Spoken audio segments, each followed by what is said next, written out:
Andy. Daniel! Nice to see you. Hello! So this is what we call a Manhattan, and this is the classic side kitchen layout. And this is in a short wheelbase vehicle. Hop in, have a look. Can I come in? Come in, why not? This is just under 5 metres long, actually. Uh-huh. This has got the arrangement which people know and love when it comes to campervans. I've seen this before. Well, we haven't seen this one before. No, but this idea. You've seen something a bit It's like traditional. Traditional, that's it. Classic. This is Is that the preferred word? classic. It's classic. Yeah. So this is driftwood and duck egg blue. This is. See another. Okay, so this is a stock vehicle. We've picked these colours, but you could have picked these colours. You could have picked some other colours. And You have swatches that you give to people. oh, we've got a full selection, and we've to show you upstairs in a bit in our customer studio. We've got everything to look at. Right. See this seat, the seat you're sitting on. Yep. This is done in mushroom-coloured leather and plaid. It's I think very that's the sort of- Harris Tartan. Do you like it? Is that the I think Harris? it's the Harris Tartan. Do you think so? Do you feel at home? Yeah. It makes you feel a bit Scottish. Yeah. I am a little bit Scottish. Not much, just a little tiny bit. Yes, I mean, so again, someone can. People have even brought us in photos and saying, "Well, I saw these seats in a sports car I really liked. Can you copy that?" And we say, "Yes, of course we can. Our upholstery boys can make anything." So, Excellent. sort of an unusual thing about us really is to have all that in house. So, if somebody wants something particular, we haven't got to get somebody else to do it. We can do it here. On the spot. Well, I don't know about on the spot, but certainly on site. So this has got the same fridge unit. It's got a similar sink and hob unit, but in this classic side configuration. Well, it's a really nice kitchen, but what's all this? It looks very complicated. Or nothing could be further from the truth, Andy. Not to a man of your calibre. This is where we control everything. What we've done is we've pulled all the controls for all the technical bits, the gas, the heating, the electrics, all into one place. So you haven't got to go ferreting around in cupboards looking for things. If you want to know something, it's here. So on the left, we've got a gauge that measures the gas.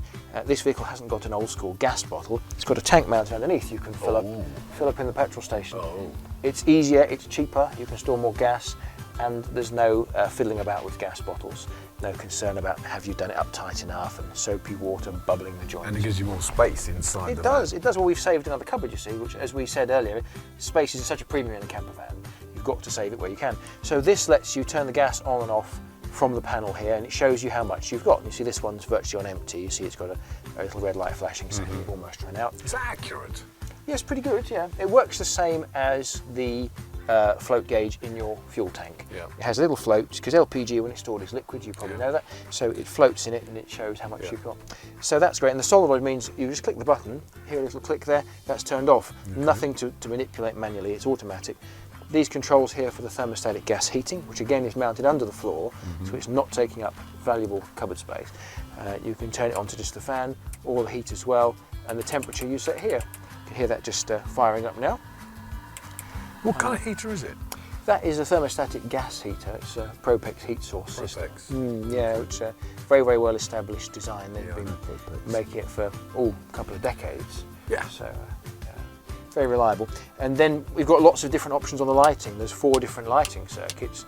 So of course it's daylight now. You can't really see all the effects, but we've got little lights under the counters. We've got spotlights in the roof. We've got reading lights. All LED? All LED. Yeah. So even with the whole jolly lot on, the battery will last for days.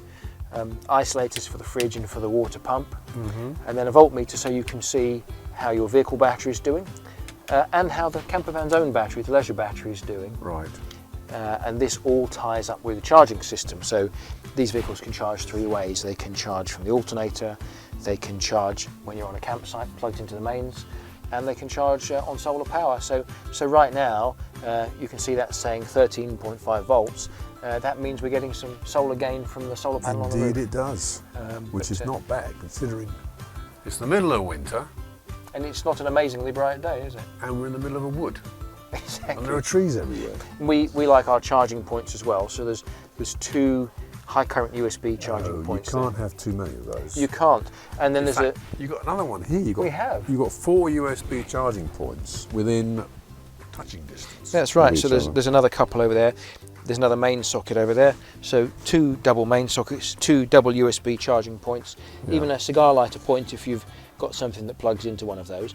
And we've eliminated fuses as well, because they're a bit of a hassle if one does blow, if you plug in the wrong thing. These have got circuit breakers, so if anything does overload, it just pops out, you push it in again, and away you go. Simple as that. Yeah, so... That's a really good idea, because fuses are a source of great Stress a lot of people. Well, they are if you haven't got one. And a fuse can blow and you don't know it's blown, and you don't kind of think it's going to have blown, and so you run around looking for something else that's gone wrong.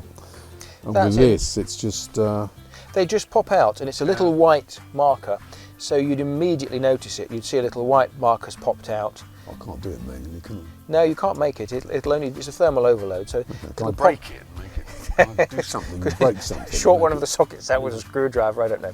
But yeah, if you were to overload it by plugging in something silly, one of those will pop out and you immediately know it's happened. There's no fault finding, there's no ferreting about.